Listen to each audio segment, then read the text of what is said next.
Good morning, everyone. This is my thought for the day, my guidepost, my signpost to give you a little bit of inspiration first thing in the morning. And this one is based on a poem that I wrote last year, around about this time last year, called Now Love. The battle's in your mind between the story there that thrives and the love which must exist to keep your soul alive. In the moment, in the now, dismiss the hurt, the pain, and look for deeper meaning. See the sunshine, not the rain.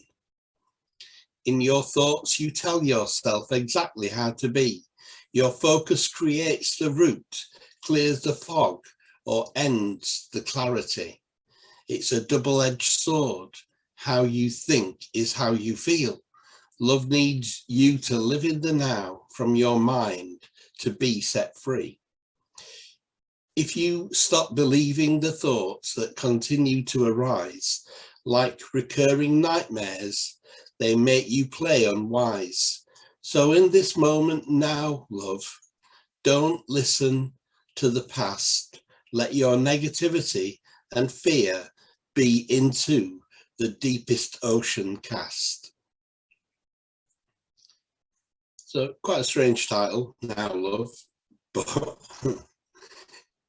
the love that I'm talking about in the title is you.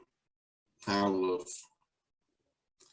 I'm asking you to bring your attention as someone endeared to me, simply because you're watching this. You are someone who matters to me. You're part of my life. The fact that you're paying me any attention at all. I want you to look at the now, love. And there's a battle in the mind, and there shouldn't be a battle. The mind, the brain, the ability to think, the cognizance of the human being, of each one of us, is there as a gift. We're able to think rather than how to think. And so when we get all this information put inside our heads by the media, by well-meaning friends who don't really understand what our life's about, parents and siblings and goodness knows what else, then we take it as gospel. We take it to be true.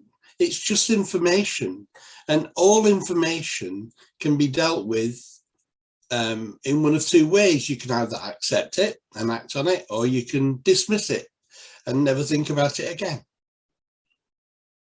But there's a battle in your mind between the story there that thrives. The story there that thrives is the story that you've been told. And as human beings, we love stories. There's nothing wrong with the story, but it's how it impacts you that really matters. And the love which must exist to keep your soul alive. If you don't have love as your prime function of being here on planet Earth, then your soul starts to die. The Bible says, dying you will die. In the curse, it's not just a momentary thing. You die over a very long period, and the soul is affected by the negative constraints of the information that's being put into your head by well-meaning people, by non-well-meaning people, and you've just accepted it like a sponge. And really what you should have done is weighed it and said, do I agree with this? Is this true for me? It might be true for somebody else. It might be true for my parents, but they lived in a different day and a different generation. Is it true for me now? Why do you do it that way? Well, my parents always did it that way, and my grandparents always did it that way. And as far as I'm aware, my great-grandparents used to do it that way too. That's not a good enough reason to do something in the now, love. So in this moment, in the now, dismiss the hurt, the pain, and look for deeper meaning. See the sunshine, not the rain. There's always two sides to everything. It's a dualistic world that we live in. If you want to know more about that, go back and watch the previous broadcast. And it is a choice whether we focus on the good stuff or the bad stuff in our lives. It's so easy to get on that spiral downwards by thinking about how bad things are, and there's some pretty bad things. I'm not denying the fact there's some pretty bad things in the world, but you could focus in on instead on what's going on in your life, in your world. That's really good. Did you wake up this morning? Well, that's a plus, isn't it? And there are people, and they're listed in alphabetical order in local newspapers, that didn't wake up this morning, or they will be listed at some point in the near future. So you're alive. So that's better than winning the lottery, because you'd rather be not dead than win the lottery, wouldn't you? We've been through that one before. There is a broadcast that I did, Not Dead. You have to look that one up as well. So you've got clothes on your back, you've got food in your belly, you've got a roof over your head, you've got people who mean something in your life to you, your family, your friends. You've got the means to go and get some food. Honestly, you know, you've got feet. If you can walk, there's so much that you could focus in on and find sunshine and not rain. In your thoughts, you tell yourself exactly how to be. Now, when I say that, I don't mean it's necessarily a deliberate act.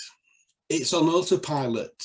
You're just thinking the same thoughts that you've been thinking for years. You do things in a certain way. There's a comfort in it, you know, there's a comfort in doing things in exactly the same way, time after time after time. You feel secure. But in your thoughts, you tell yourself exactly how to be. I'm saying you have a choice what to think. You can decide to go along with what you've always believed in, or you can question it and you can say, is this something that is serving me right now? And if it isn't, maybe I should stop thinking that, because those thoughts turn into actions. In your thoughts, you tell yourself exactly how to be. Your focus creates the route, clears the fog, or ends the clarity. So you can either keep going with something that is really confusing you, or you could pick up on something that makes you feel alive and aware and awake and focus in on that. It's a double-edged sword. How you think is how you feel. Love needs you to live in the now, from your mind to be set free. So the mind shouldn't be, the thought patterns, the cognizance of your brain, your mind shouldn't be dictating to you how to live. What should be dictating how to live then, Andrew? Your heart, your love for the world. That should be, you know, what act of love can I do today? I've been given breath, I've been given life, I've been given my intelligence. I'm going to use it for something good. I'm going to think the question, how can I be more loving today? How can I show this dark world some joy, some peace, some light? How can I do that? That's what the mind's for. It's a tool. It's like a computer. You put or calculator, you put the numbers in and it works something out for you. It shouldn't be running your life. Your heart should be running your life. Your love should be running your life. Love needs you to live in the now and from your mind to be set free. If you stop believing the thoughts that continue to arise, like recurring nightmares, they make you play unwise. You can, it's a choice. You don't have to carry on believing what you've always believed. There is, as part of the coaching program that I offer, a session where we look at beliefs and we find out what is working for you and what isn't. And if everything's working fine, if all your beliefs are actually helping you in this moment called now, keep them. But if not, we can design new beliefs, and we can show you within the coaching course how to install those new beliefs. And so in this moment now, love, don't listen to the past. Let your negativity and fear be into the deepest ocean cast. If you're always looking back, if you're always thinking about how things went for you before and believing that they will continue to have that effect in your life, I'm good for nothing, I'll come to nothing, and the proof for that belief is that I am good for nothing, and I have come to nothing up till this point in my life, that, you know, it ain't necessarily so. The things that have happened before don't have to keep on repeat in your life. So you've got to let that negativity go. Say, I'm not going to think those thoughts. I'm alive this moment. It's like a new beginning every day. You can choose to live your life differently today than you did yesterday. It's all up to you. And the negativity and fear, that it's part of the human condition, because fear is the opposite of love. So in a duality, there's got to be fear and love. There's got to be positivity and negativity. We can choose, instead of choosing negativity and fear, we can choose positivity and love, and we can cast into the deepest ocean the negativity and fear. It's a choice. It's a duality. You get to choose up or down, inside or outside, right or left, right or wrong. You get to choose. For you, not for everyone, just for you. So I think I'm going to read my poem again and close the broadcast. Oh, by the way, behind me, this is Cashel in the Republic of Ireland. We stopped there on the way down from Dublin to Clonakilty and then Skibbereen, and there's a castle at the top of this hill. I'm stood at the top of the hill taking the photograph, looking down into Cashel, the town. Just thought I'd let you know that. Now, love, the battles in your mind between the story there that thrives and the love which must exist to keep your soul alive. In the moment, in the now, dismiss the hurt and pain and look for deeper meaning. See the sunshine, not the rain. In your thoughts, you tell yourself exactly how to be. Your focus creates the route, clears the fog, or ends the clarity. It's a double-edged sword. How you think is how you feel. Love needs you to live in the now, from your mind to be set free. If you stop believing the thoughts that continue to arise, like recurring nightmares, they make you play unwise.